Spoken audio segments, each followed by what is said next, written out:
Pour gérer la crise et maintenir l'ordre, les dirigeants révolutionnaires créent le Comité de salut public en avril 1793. Ce comité devient rapidement le véritable pouvoir exécutif, avec des figures comme Maximilien Robespierre à sa tête. Mais les choses prennent une tournure sombre en septembre 1793 avec l'introduction de la loi des suspects. Cette loi élargit la définition de ce qu'est un suspect, permettant l'arrestation de nombreux citoyens. Des tribunaux révolutionnaires sont mis en place pour juger rapidement ces suspects.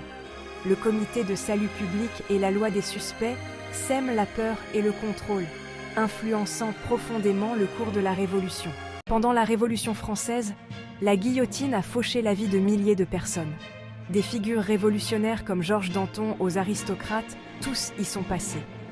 Ces exécutions publiques servaient à décourager toute forme d'opposition. Mais la Révolution ne s'est pas arrêtée là. Elle a également lancé une attaque massive contre l'Église catholique. Fermeture d'églises, interdiction des cultes et même la création d'un nouveau calendrier. Arrive ensuite le 27 juillet 1794, ou plutôt le 9 Thermidor en 2, selon le nouveau calendrier.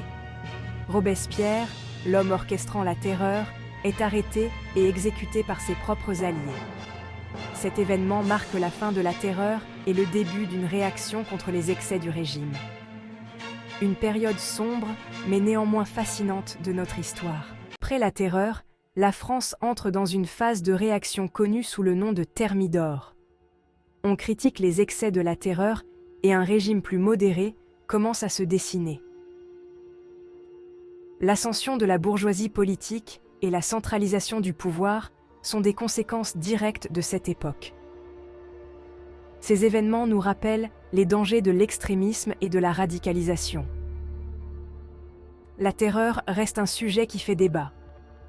Elle nous amène à réfléchir sur la légitimité de la violence politique au nom de la justice sociale. On la cite souvent comme un exemple des dérives possibles des mouvements révolutionnaires.